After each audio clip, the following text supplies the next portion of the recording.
In what has been described as one of the most intense periods of the ongoing conflict, Russia has asserted a significant military achievement, claiming to have neutralized 1,450 Ukrainian troops within a concentrated 24-hour offensive across various front lines. This declaration by the Russian Defense Ministry highlighted an extensive operational scale, specifying that 142 military targets were successfully struck. These targets reportedly included critical infrastructure such as fuel depot, port facilities, storage hubs for drones, and locations identified as foreign mercenary sites.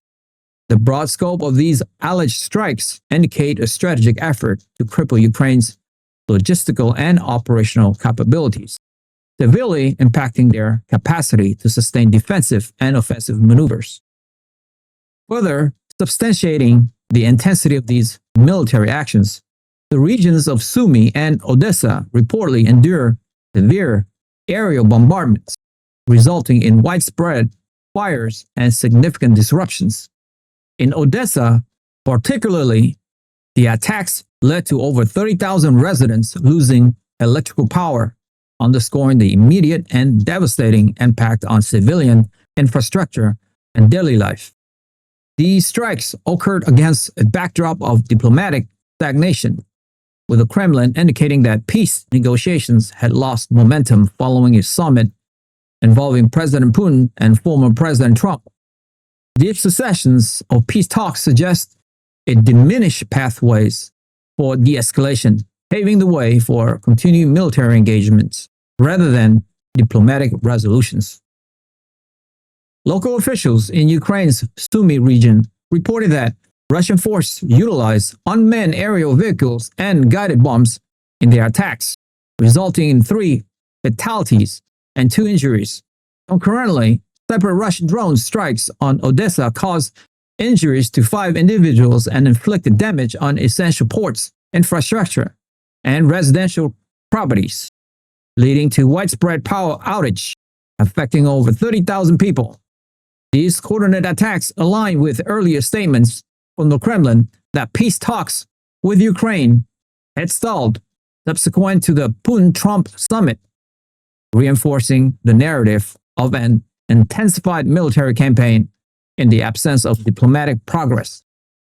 In a retaliatory move, Ukrainian drones targeted fuel facilities in Russia's Volgograd region, initiating fires and indicating a reciprocal escalation of hostilities across the border.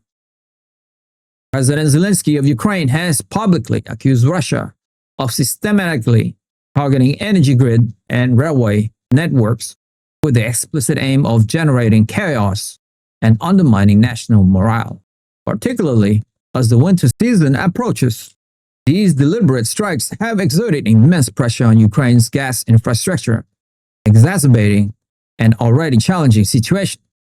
Bloomberg reports that Russia's recent military campaign has decimated nearly 60% of Ukraine's gas production capacity, compelling Kyiv to allocate an estimated 1.9 billion euro for its fuel imports, marking its highest dependency since 2022.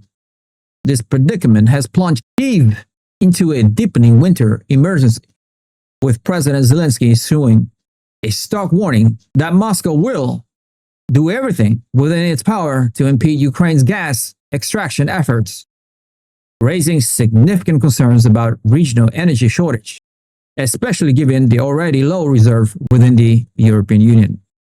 If you have made it this far, congratulations, you have unlocked the truth. I want to ask you a quick question though.